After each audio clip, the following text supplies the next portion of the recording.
بسم الله الرحمن الرحيم. الحمد لله الذي أنزل على عبده الكتاب ولم يجعل له عوجا قيما لينذر بأسا شديدا من لدنه ويبشر المؤمنين الذين يعملون الصالحات أن لهم أجرا حسنا ماكثين فيه أبدا وينذر الذين قالوا اتخذ الله ولدا ما لهم به من علم ولا لآبائهم كبرت كلمة تخرج من أفواههم إن يقولون إلا كذبا فلعلك باخع نفسك على آثارهم إن لم يؤمنوا بهذا الحديث أسفا إنا جعلنا ما على الأرض زينة لها لنبلوهم أيهم أحسن عملا وإنا لجاعلون ما عليها صعيدا جرزا أم حسبت أن أصحاب الكهف والرقيم كانوا من آياتنا عجبا إذ أوى الفتية إلى الكهف فقالوا ربنا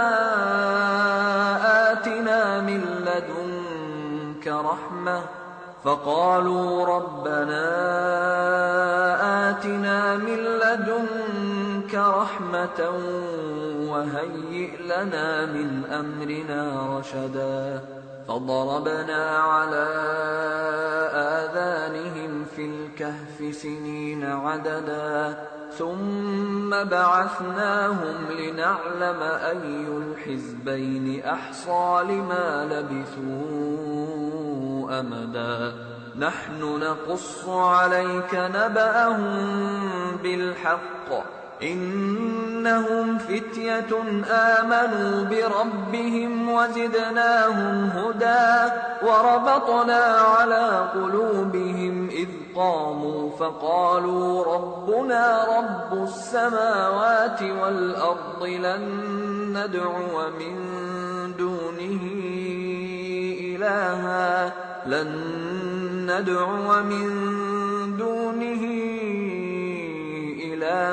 لقد قلنا إذا شططا هؤلاء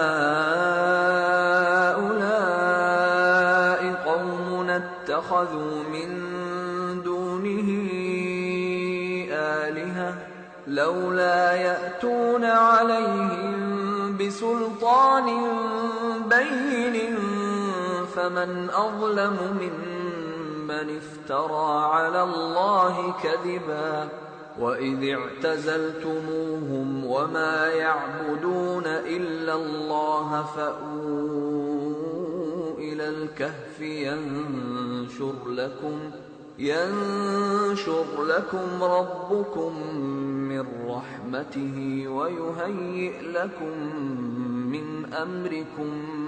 مرفقا وترى الشمس إذا طلعت تزاور عن كهفهم ذات اليمين وإذا غربت تقرضهم ذات الشمال وهم في فجوة منه ذلك من آيات الله من يهد الله فهو المهتد ومن يضلل فلن تجد له وليا مرشدا وتحسبهم أيقاظا وهم رقود ونقلبهم ذات اليمين وذات الشمال وكلبهم باسط ذراعيه بالوصيد لو اطلعت عليهم لوليت منهم فرارا ولملئت منهم رعبا وكذلك بعثناهم ليتساءلوا بينهم قال قائل منهم كم لبثتم قالوا لبثنا يوما أو بعض يوم قالوا ربكم أعلم بما لبثتم فابعثوا أحدكم بورقكم هذه إلى المدينة فلينظر أيها أزكى طعاما فليأتكم برزق منه وليتلطف ولا يشعرن بكم أحدا إنهم إن يظهروا عليكم يرجموكم أو يعيدوكم في ملتهم ولن تفلحوا إذا أبدا وكذلك أعثرنا عليهم ليعلموا أن وعد الله حق وأن الساعة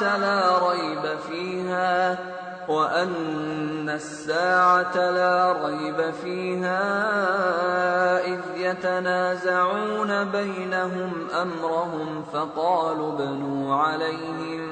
بنيانا ربهم أعلم بهم قال الذين غلبوا على أمرهم لنتخذن عليهم مسجدا سيقولون ثلاثة رابعهم كلبهم ويقولون خمسة سادسهم كلبهم رجما بالغيب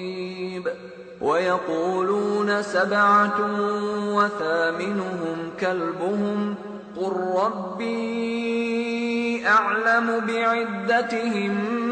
ما يعلمهم إلا قليل فلا تمار فيهم إلا مراء ظاهرا ولا تستفت فيهم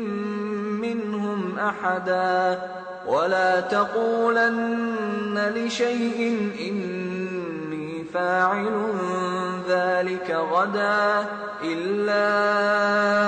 أن يشاء الله واذكر ربك إذا نسيت وقل عسى أن يهديني ربي لأقرب من هذا رشدا ولبثوا في كهفهم 300 سنين وازدادوا 9 قل الله أعلم بما لبثوا له غيب السماوات والأرض أبصر به وأسمع ما لهم من دونه من ولي ولا يشرك في حكمه أحدا واتل ما أوحي إليك من كتاب ربك لا مبدل لكلماته ولن تجد من دونه ملتحدا واصبر نفسك مع الذين يدعون ربهم بالغداة والعشي يريدون وجهه ولا تعد عيناك عنهم تريد زينة الحياة الدنيا ولا تطع من أغفلنا قلبه عن ذكرنا واتبع هواه وكان أمره فرطا وقل الحق من ربكم فمن شاء فليؤمن ومن شاء فليكفر إنا أعتدنا للظالمين نارا أحاط بهم سرادقها وإن يستغيثوا يغاثوا بماء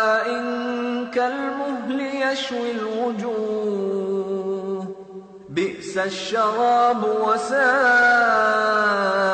مرتفقا إن الذين آمنوا وعملوا الصالحات إنا لا نضيع أجر من أحسن عملا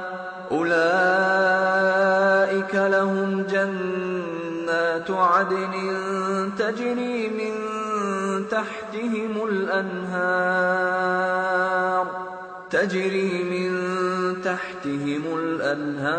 يحلون فيها من أساور من ذهب ويلبسون ثيابا خضرا من سندس وإستبرق متكئين فيها على الأرائك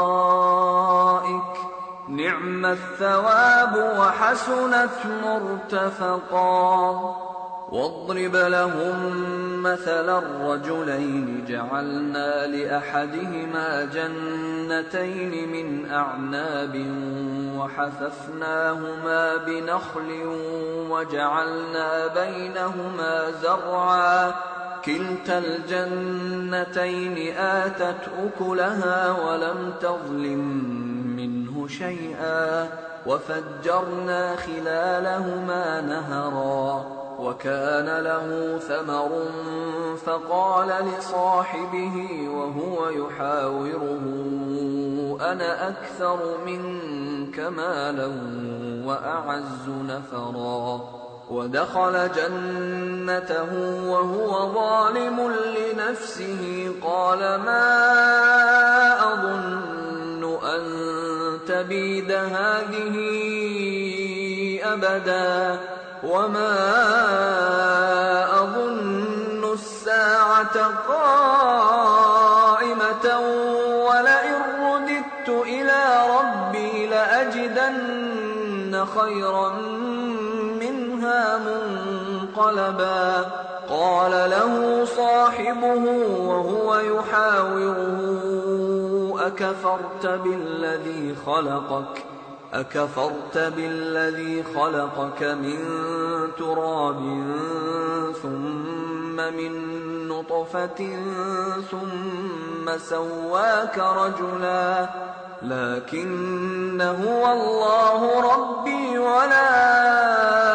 أشرك بربي أحدا ولولا إذ دخلت جنتك قلت ما شاء الله لا قوة إلا بالله إن ترني أنا أقل منك مالا وولدا فعسى ربي أن يؤتيني خيرا من جنتك ويرسل عليها حسبانا من السماء فتصبح صعيدا زلقا أو يصبح ماؤها غورا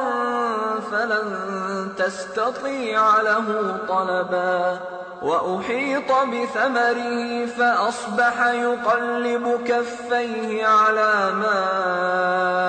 أنفق فيها وهي خاوية على عروشها ويقول يا ليتني لم أشرك بربي أحدا ولم تكن له فئة ينصرونه من دون الله وما كان منتصرا هنالك الولاية لله الحق هو خير ثوابا وخير عقبا واضرب لهم مثل الحياة الدنيا كماء أنزلناه من السماء فاختلط به نبات الأرض فأصبح هشيما تذروه الرياح وكان الله على كل شيء مقتدرا مقتدرا. المال والبنون زينة الحياة الدنيا، والباقيات الصالحات خير عند ربك ثوابا وخير أملا. ويوم نسير الجبال وترى الأرض بارزة وحشرناهم فلم نغادر منهم أحدا. وعرضوا على ربك صفا لقد جئتمونا كما خلقناكم أول مرة بل زعمتم أن لن نجعل لكم موعدا. ووضع الكتاب فترى المجرمين مشفقين مما فيه ويقولون يا ويلتنا ما لهذا الكتاب لا يغادر صغيرة ولا كبيرة إلا أحصاها ووجدوا ما عملوا حاضرا ولا يظلم ربك أحدا. وإذ قلنا للملائكة اسجدوا لآدم فسجدوا إلا إبليس كان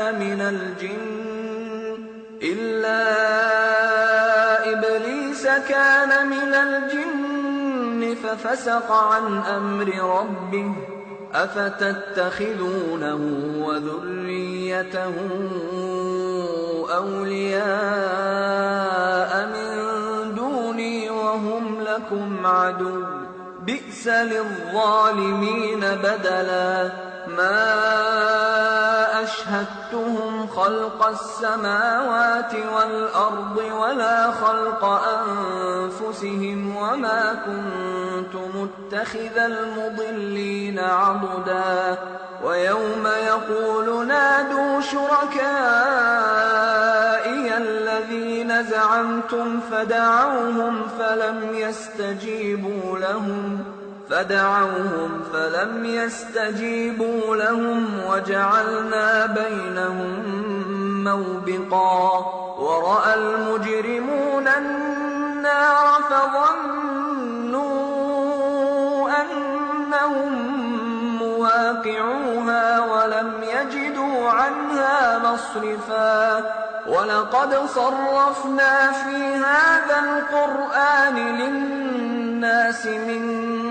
كل مثل وكان الإنسان أكثر شيء جدلا. وما منع الناس أن يؤمنوا إذ جاءهم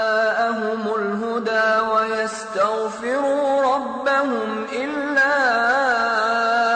أن تأتيهم سنة الأولين أو يأتيهم العذاب قبلا. وما نرسل المرسلين إلا مبشرين ومنذرين ويجادل الذين كفروا بالباطل ليدحضوا به الحق واتخذوا آياتي وما أنذروا هزوا. ومن أظلم ممن ذكر بآيات ربه فأعرض عنها ونسي ما قدمت يداه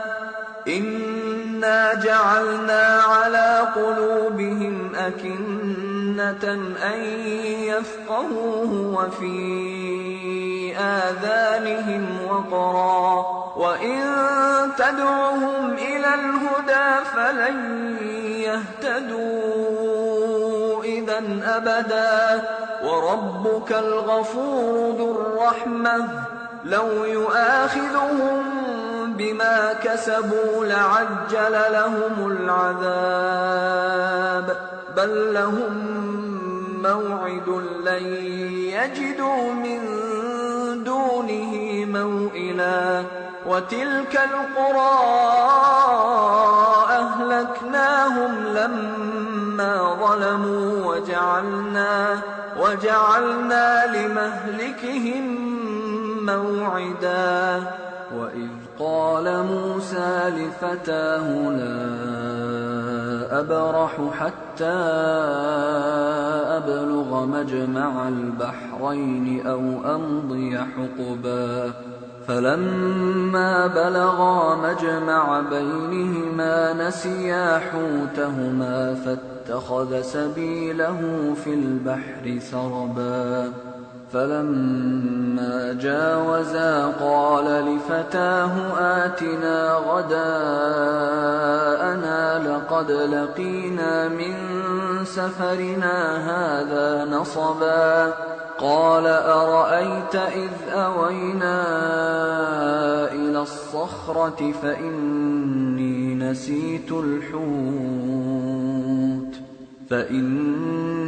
نسيت الحوت وما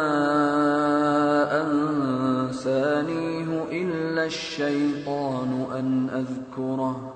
واتخذ سبيله في البحر عجبا قال ذلك ما كنا نبغي فارتدا على آثارهما قصصا فوجدا عبدا من عبادنا آتيناه رحمة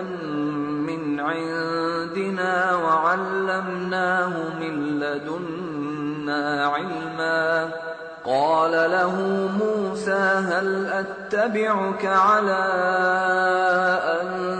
تعلمني مما علمت رشدا قال إنك لن تستطيع معي صبرا وكيف تصبر على ما لم تحط به خبرا قال ستجدني إن شاء الله صابرا ولا أعصي لك أمرا قال فإن اتبعتني فلا تسألني عن شيء حتى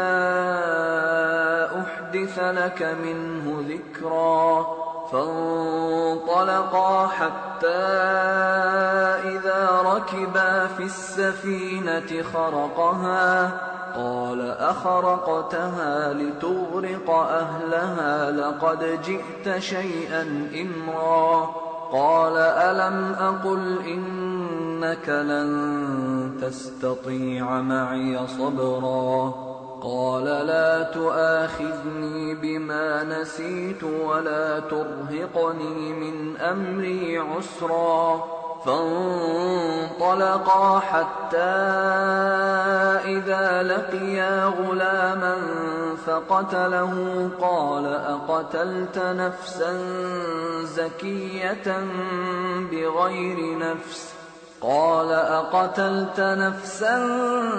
زكية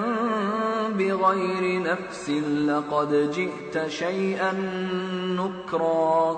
قال ألم أقل لك إنك لن تستطيع معي صبرا قال إن سألتك عن شيء بعدها فلا تصاحبني قد بلغت من لدني عذرا فانطلقا حتى إذا أتيا أهل قرية استطعما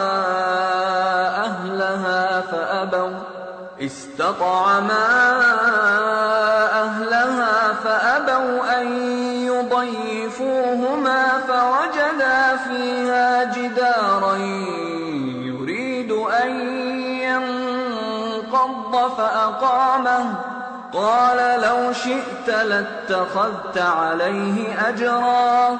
قال هذا فراق بيني وبينك سأنبئك بتأويل ما لم تستطع عليه صبرا أما السفينة فكانت لمساكين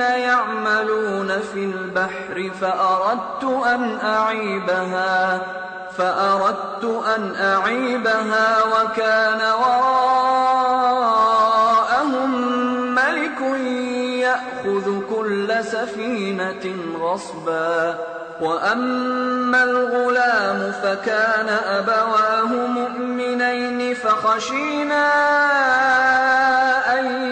يرهقهما طغيانا وكفرا، فأردنا أن يبدلهما ربهما خيرا منه زكاة وأقرب رحما. وأما الجدار فكان لغلامين يتيمين في المدينة وكان تحته كنز لهما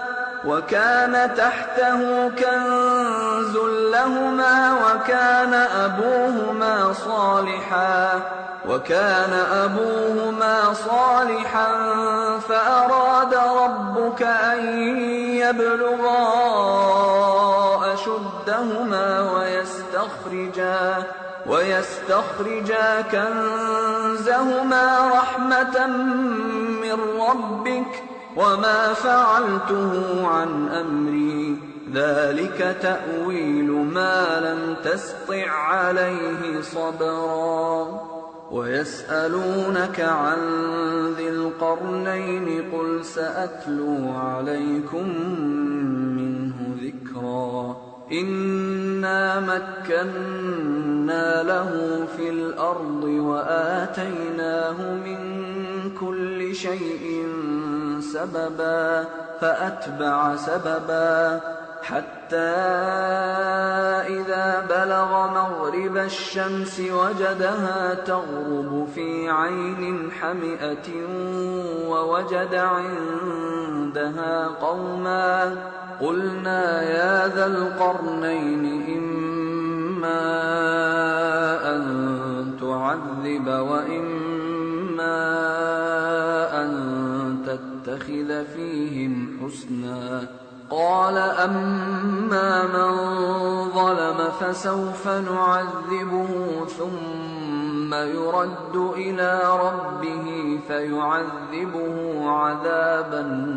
نكرا. وأما من آمن وعمل صالحا فله جزاء الحسنى وسنقول له من أمرنا يسرا. ثم أتبع سببا حتى إذا بلغ مطلع الشمس وجدها تطلع على قوم لم نجعل لهم من دونها سترا. كذلك وقد أحطنا بما لديه خبرا. ثم أتبع سببا حتى إذا بلغ بين السدين وجد من دونهما قوما لا يكادون يفقهون قولا. قالوا يا ذا القرنين إن يأجوج ومأجوج مفسدون في الأرض فهل نجعل لك خرجا على أن تجعل بيننا وبينهم سدا. قال ما مكني فيه ربي خير فأعينوني بقوة أجعل بينكم وبينهم ردما. آتوني زبر الحديد حتى إذا ساوى بين الصدفين قال انفخوا حتى إذا جعله نارا قال آتوني أفرغ عليه قطرا. فما استطاعوا أن يظهروه وما استطاعوا له نقبا. قال هذا رحمة من ربي فإذا جاء وعد ربي جعله دكا وكان وعد ربي حقا وتركنا بعضهم يومئذ يموج في بعض ونفخ في الصور فجمعناهم جمعا وعرضنا جهنم يومئذ للكافرين عرضا الذين كانت أعينهم في غطاء عن ذكري وكانوا لا يستطيعون سمعا أفحسب الذين كفروا أن يتخذوا عبادي من دوني أولياء إنا أعتدنا جهنم للكافرين نزلا قل هل ننبئكم بالأخسرين أعمالا الذين ضل سعيهم في الحياة الدنيا وهم يحسبون أنهم يحسنون صنعا أولئك الذين كفروا بآيات ربهم ولقائه فحبطت أعمالهم فلا نقيم لهم يوم القيامة وزنا ذلك جزاؤهم جهنم بما كفروا واتخذوا آياتي ورسلي هزوا إن الذين آمنوا وعملوا الصالحات كانت لهم جنات الفردوس نزلا خالدين فيها لا يبغون عنها حولا قل لو كان البحر مدادا لكلمات ربي لنفد البحر قبل أن تنفد كلمات ربي ولو جئنا بمثله مددا قل إنما أنا بشر مثلكم يوحى إلي أنما إلهكم إله واحد فمن كان يرجو لقاء ربه فليعمل عملا